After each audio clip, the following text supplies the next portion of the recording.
Ok, merci. Il y a moins de 2 ans de cela, j'étais à cette même place, mais là, c'était la dame qui tenait le micro pour poser les questions auxquelles j'avais répondu. C'était exactement le 22 novembre 2023. Vous savez que le Mali, le Niger et le Burkina évoluent dans un cadre confédéral. À l'époque, mon arrivée avait pour objectif de remercier le peuple du Mali, du Burkina et de la Guinée pour le soutien qu'ils ont apporté au Niger lorsque la CEDEAO avait pris la malheureuse initiative d'agresser à travers les moyens militaires la République du Niger qui cherchait sa voie. J'étais venu affirmer à mon frère Assimi Goïta, à l'ensemble du peuple malien, notre gratitude et notre reconnaissance pour ces sacrifices. Parce que c'est un sacrifice et il faut le qualifier en tant que tel. Le fait de rentrer dans la guerre éventuellement si le Niger venait à être agressé. Depuis lors, nous avons évolué dans un cadre global en créant d'abord l'Alliance des États du Sahel le 16 septembre 2023, suivi quelques mois plus tard de la création de la Confédération États du Sahel, le 6 juillet exactement 2024 à Niamey. Entre autres objectifs ont été donnés à cette confédération, et notamment le premier pilier qui est la préoccupation de nos populations, la défense, sécurité. Ensuite, un deuxième pilier d'abord, qui est celui de la diplomatie, et un troisième pilier qui est celui du développement. Pour ces 3 piliers, nous nous rencontrons à travers nos structures intermédiaires, soit c'est les experts, soit c'est les ministres, pour de temps en temps évaluer la distance parcourue, permettez-moi d'utiliser ce terme, les objectifs atteints ou à atteindre. C'est dans ce cadre que je suis présentement à Bamako pour essayer de faire le tour de l'horizon avec mon frère Assimi Goïta. Un tour d'horizon qui inclut bien évidemment les 3 domaines que je viens de citer.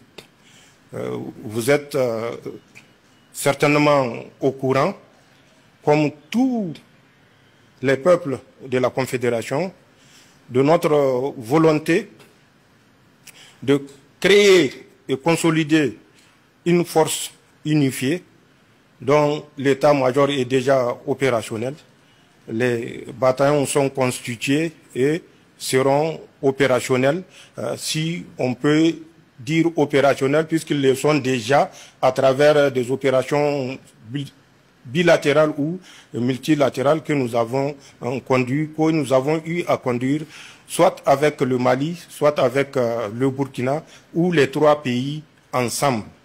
Mais nous voulons aller plus loin, et c'est la raison pour laquelle l'état-major, dont le siège est à Niamey, est actuellement en formation pour que tous les problèmes de défense et sécurité soient pris en charge par cette force unifiée.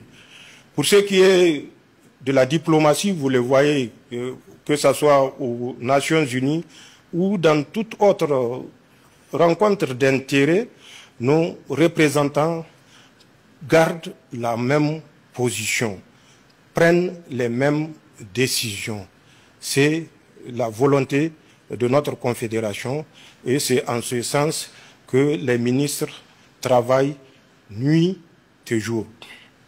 Pour le domaine du développement, vous savez que nous avons créé la Banque confédérale d'investissement et de développement.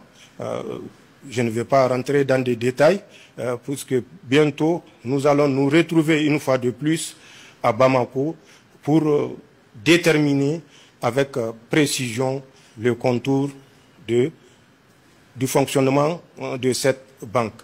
Mais sachez que déjà tout est prêt, tout est fin prêt, qu'il s'agisse du siège ou des autres structures d'accompagnement, tout est connu d'avance, mais sera précisé, Inch'Allah, à la prochaine rencontre ici à Bamako.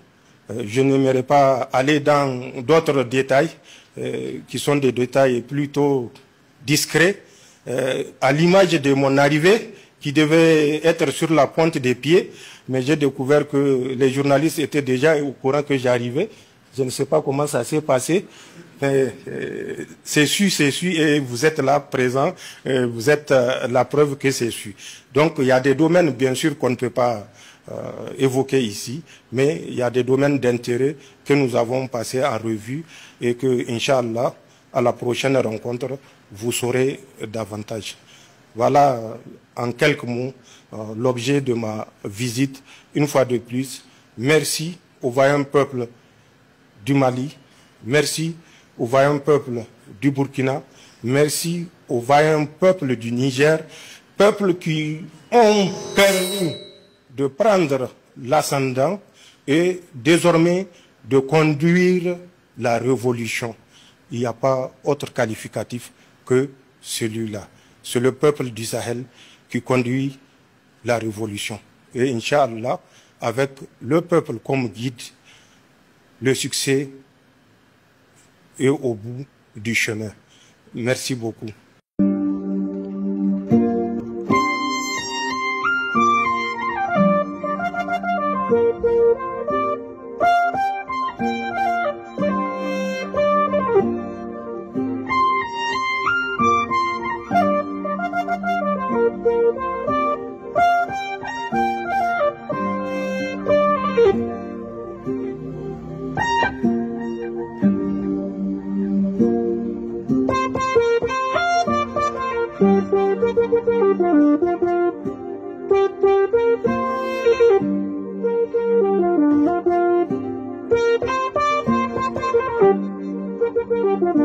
Thank you.